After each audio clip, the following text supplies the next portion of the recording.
Welcome to the Horace Mann League's podcast series. This program is dedicated to superintendents, professors of education, association leaders, and others who believe the common public school is the cornerstone of our community and our democracy. My name is Jean Collins DeWeese. With me today is your host, Jimmy Minicello. Welcome to the Horace Mann League Podcast series, where we explore the ideas, leadership, and people shaping public education. I'm your host, Jimmy Minicello, and today I am thrilled to be joined by a good friend and distinguished guest, Dr. Melissa Sadorf, newly appointed Executive Director of the National Rural Education Association and a tireless advocate for elevating the voices and experiences of rural school communities. Melissa brings not only extensive experience as a school leader, but also a clear and inspiring vision of what it means to lead with purpose in rural America. Today, we'll discuss her priorities in this new role, some of the most urgent challenges rural schools face, and the opportunities that lie ahead. Melissa, it is wonderful to have you on the program. Thank you, Jimmy. It is a pleasure to be here, and it's always wonderful to talk to you. So thanks for the opportunity to spend some time with you. Congratulations on becoming the Executive Director of the National Rural Education Association. Now, although you've been in the role only since June 1st, What is your mission as you step into this position, and how are you shaping the vision for the organization's future and rural school communities nationwide? Thank you, Jimmy. I am excited and just thrilled to be able to serve the schools of our rural places across the country in this role. And quite frankly, my vision is really clear, and that's to elevate rural voices so that they're not just included in the national education conversations that are happening, but they're centered. And so I'm really prioritizing national visibility for rural education and focused on elevating both the urgency and the excellence that's happening in rural schools. And as far as a vision for the organization, it's really focusing on connectivity, whether that's between leaders and states, our partners, and then, of course, our policy makers, so that rural schools aren't isolated, but they're really empowered through those strong networks that we're working on creating. We're doubling down on strategic partnerships with our industry partners, as well as really focusing on federal advocacy. There's a lot going on right now that rural leaders are concerned about and have opinions about. And so we want to make sure that we're elevating their voice in those discussions. And then making sure that we're offering new platforms for storytelling that illuminates those real lived experiences that they have as they do their day-to-day work. So I want NREA to be the go-to organization when decision makers want authentic rural insight, and I don't want us to be an afterthought. You mentioned several key points. I'm going to focus in on the first point that I heard. You mentioned urgency. Describe some of the most urgent and ongoing challenges that school systems in these areas face right now. Yeah, I think one that's been perennial this past, decade has been the chronic teacher and leadership shortages that we're seeing, not just in rural, but of course in all locales. But they're really exacerbated by geographic isolation and lower salary schedules and access to teaching colleges in rural communities. So that's one of the things that I see as continuing to be an urgent issue. Some others are transportation barriers in some of our rural communities. Students ride for hours each day to just access basic education. There are infrastructure deficits, including limited broadband access that hinders innovation and equity. We've done a lot since COVID-19 and the pandemic funds with ESSER dollars that really helped us stand up some very good programming as it relates to broadband initiatives. But there are still some issues and places that need to be addressed. Access to healthcare and mental health supports, both for students and staff, is significantly lacking in a lot of our rural communities.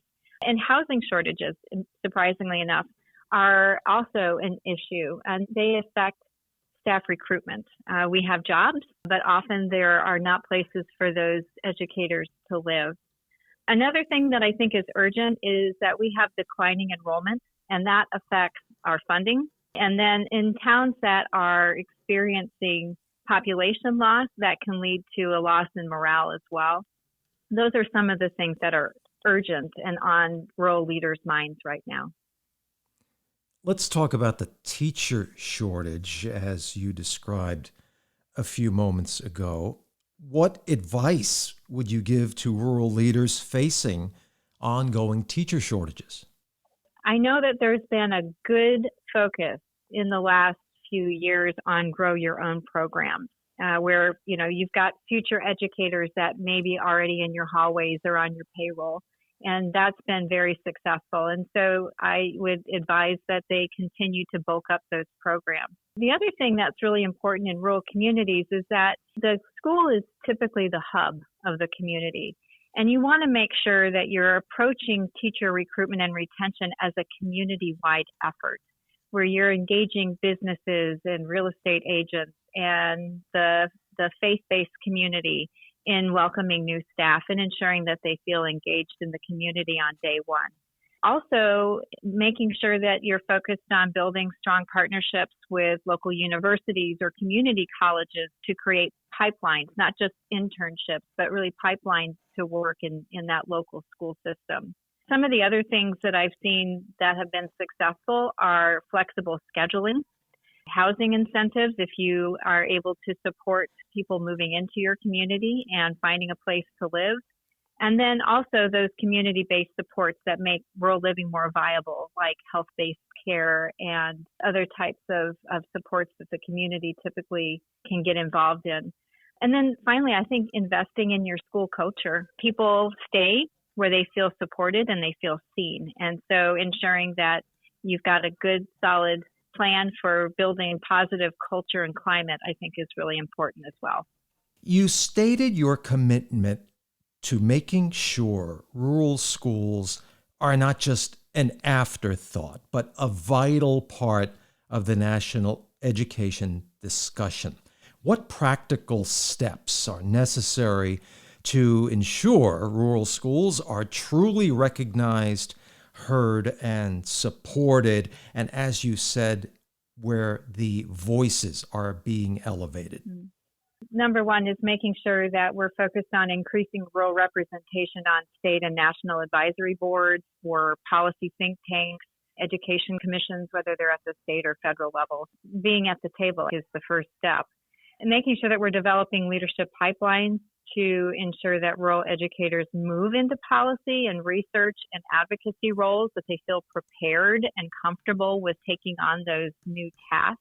And then making sure, too, that we are funding studies that disaggregate rural data, because too often rural data is lumped into non-urban versus urban, or it's just left out entirely. That's one of the things that we find is the research is silent when it comes to rural education.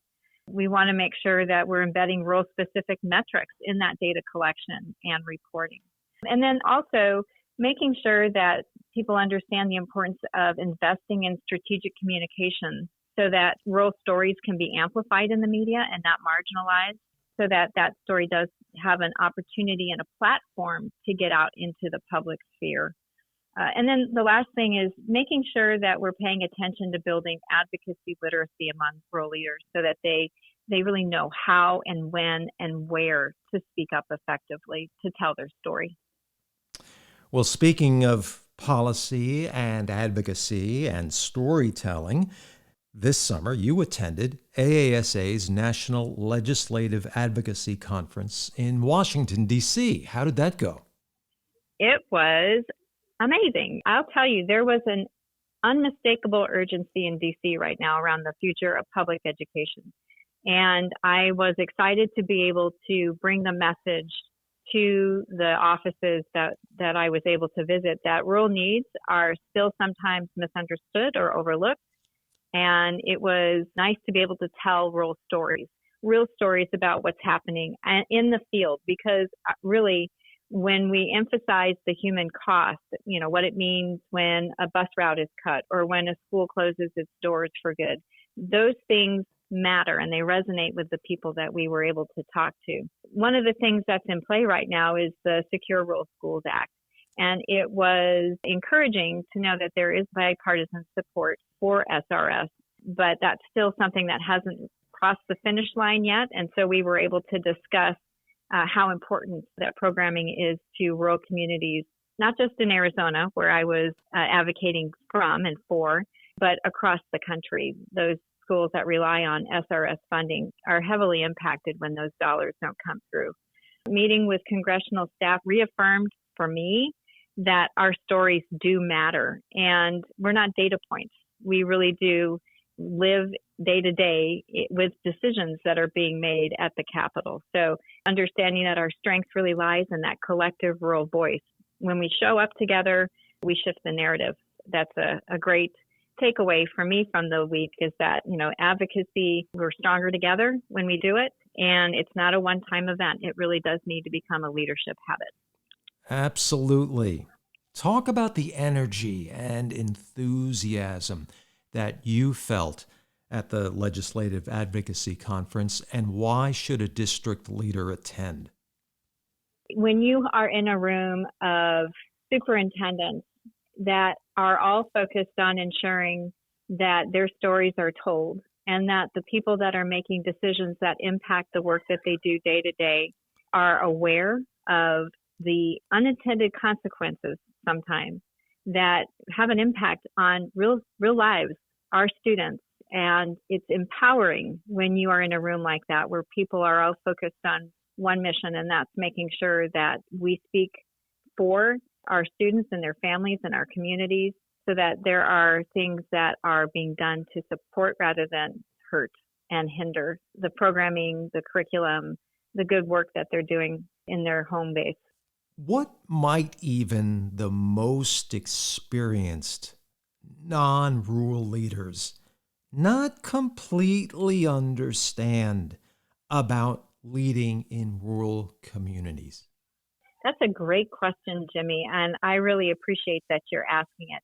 I think the first thing I would say is that you in a rural community can't lead from a script. You have to lead from relationships. Everything starts with the relationships that you build with your families, with the staff, with the community at large. Because typically rural schools are tight-knit communities, it matters. Those relationships are important. Other things that I think are important for them to know, there's often only one of everything. So you have one counselor, one principal, one reading specialist, if you even have that, one grade level.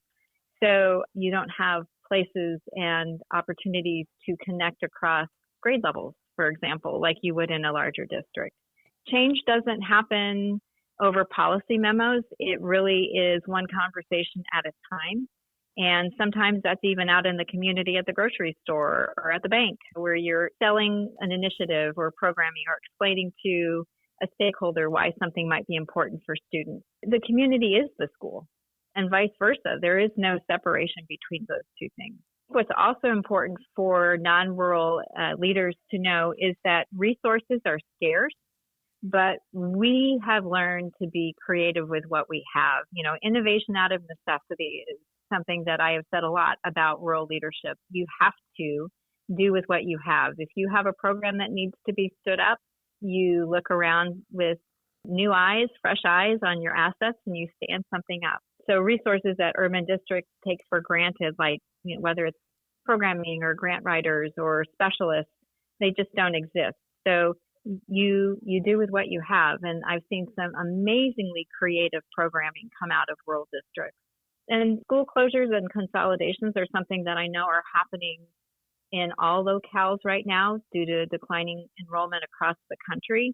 But that's not just an education issue in a rural community. They're economic and cultural earthquakes when you have small towns and their school, which is part of their identity, is shuttered. It's very, very impactful, not just for the community students and their families, but it's also often a workforce development issue where the economic center, typically the school is the largest employer, is no longer operating, and it has a tremendous negative impact on a rural community. Those are some of the things I think might be important. We have a question from a good friend of the podcast, Montana's Tobin Novatio, superintendent of Hardin Public Schools, a friend of mine as well as yours. And he asks, can you describe the rural advantage and what that means to you? Now, I'm going to preface my answer with this saying, I have a podcast too, and this is a question that I ask all of my guests. And Tobin has been a guest on the Rural Scoop. And so he's giving me a taste of my own medicine with this question. For me, the rural advantage is really the deep connection between the school and the community. And it is a lived experience. It's not just a slogan on a bumper sticker. It's knowing your students and their families and their stories in a very close-knit way. It's flexibility and trust, and it's making sure that we operate as values-driven ecosystems where integrity and service and belonging still anchor the work that's being done in those schools. We focus on academics, certainly, and supporting kids in that way, but also holistically. We want to make sure that we're addressing all of the needs, and we're in a position to do so in a small community where the school is the center. We have the ability to innovate quickly and often without red tape, which means that we are innovation driven and we're often the first to try new ideas. You ask a rural community if they want to pilot something, and they're probably going to be the first one to say, yes, of course we do. We want to try it. The rural advantage it comes down to belonging. That's something that it can't be engineered or faked or bought. It's a community belonging. Well, you mentioned your podcast, The Rural Scoop, and in a recent episode, I took some time a few days ago to take a listen to the episode where you featured Dr. Mara Teakin, and that discussion highlighted challenges rural students face when preparing for college, such as you mentioned earlier, limited access to counselors, infrequent interactions with admissions officers, just to name a few. What stood out to you in that conversation, and what do you think higher education institutions need to do differently to better support rural students? That was a great conversation, and I appreciated that she has a book that just came out, and I would recommend anyone to look it up. But really what stood out for me the most was that rural students are often overlooked by higher ed institutions, not because of their ability to be college going and successful in a college placement, but because of the proximity to the institution. Many institutions still treat rural as a diversity checkbox rather than a community to build long-term partnerships with. And that's unfortunate because they're missing out on some really great students. And our students are missing out on some opportunities that they could have had but don't because there's not that outreach from the institution that they could have attended. They need to go beyond just the fly-in visits and really invest in sustained relationship building outreach. Mara talked about college-going culture and how that looks different in a rural community, and that's okay. The students that she worked with in this research that she did often didn't identify themselves or didn't see themselves as belonging in higher ed spaces. So that needs to be changed too. We need to make sure that they're hearing the message that if this is a direction that you want to go in, you are welcome. You do have the opportunity.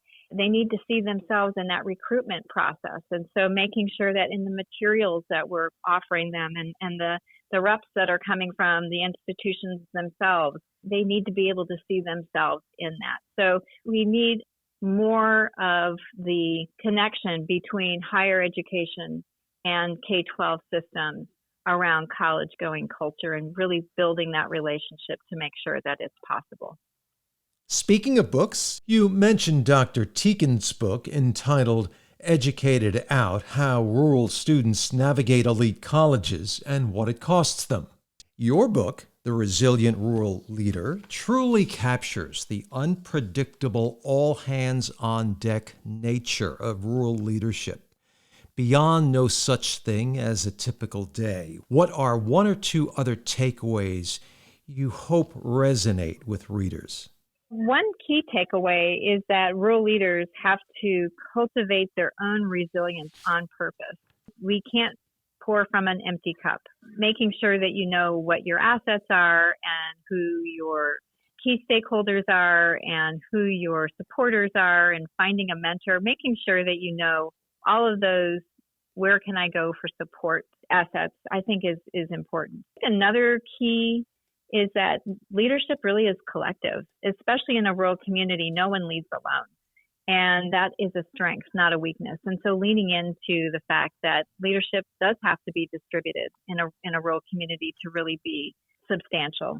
I like to think that the book provides some practical strategies that really were grounded in my lived experiences, not just theory. And so I have heard, and I hope it continues to speak to those that directly are doing the work. I wrote this book because I wish I would have had something like this when I started my leadership journey as a rural superintendent. It didn't exist. Nothing existed when I started my role as superintendent, and I didn't know who to turn to. So my hope is that it equips and validates and honors rural leaders as they're doing their work on a daily basis. Well, we have time for about two more questions, and the first, as you know, NREA's National Conference will be held in October in Salt Lake City with the theme Deeply Rooted in Rural Education, Place, Partnerships, and Possibilities. What can attendees expect from this 3-day event, and what makes this gathering especially meaningful for rural leaders?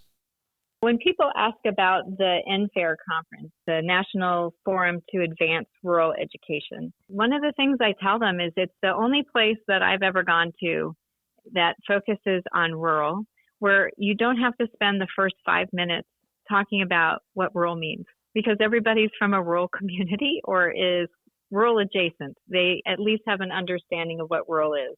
So that's nice that you're in a location with 800 other people that have similar, not the same, but similar experiences and understandings about rural education.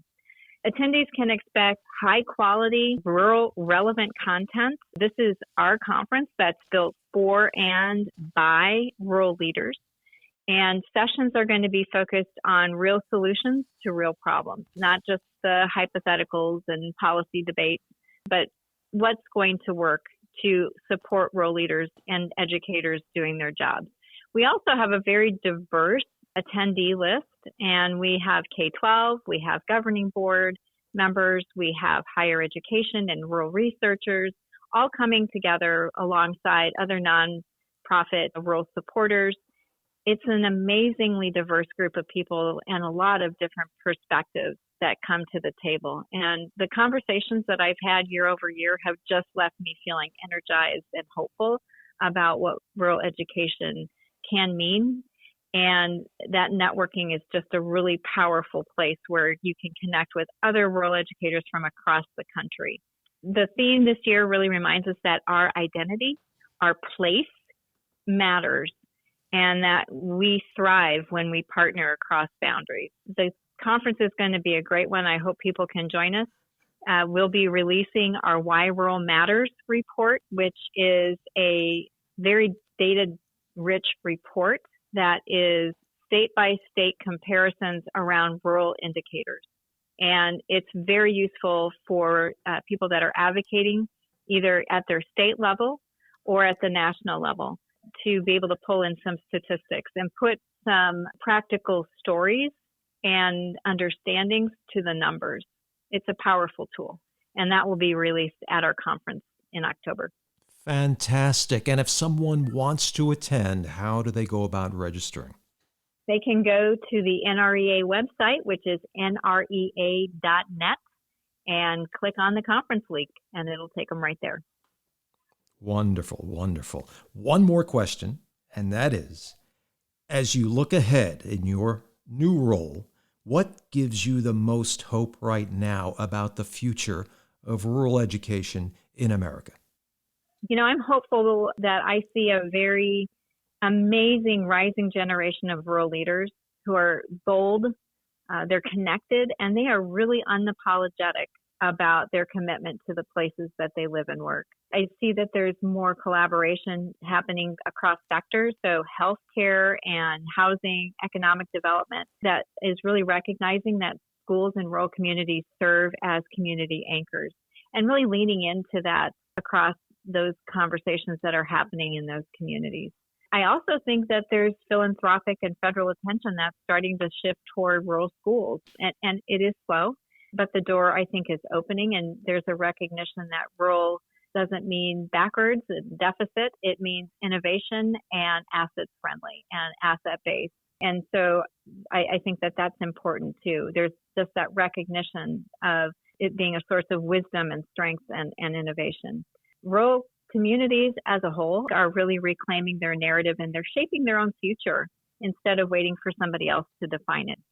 So really my hope is rooted in resilience and ingenuity that I see day to day in state over state in rural communities. And that resilience is not going away. And I'm excited about that. And I'm excited for you, NREA, and advocates of rural education throughout this country. Well, Melissa, thank you so much for joining us today on the Horace Mann League podcast series. It was a pleasure, Jimmy. Thank you so much for allowing me to be your guest. And best of luck to you in your new role as Executive Director of the National Rural Education Association. We know that under your leadership, rural educators and students will continue to have their voices elevated and their stories told. Once again, Melissa, thank you for joining us on the program, and to our listeners, thank you for tuning in. You've been listening to the Horace Mann League podcast series. Our members are committed to Mann's ideal that the public school is one of the central unifying influences in American life. All of our podcasts are listed on YouTube, as well as the Horace Mann League website, hmleague.org. We also invite you to join the conversation through social media by accessing #HMannLeague. Once again, thank you for listening.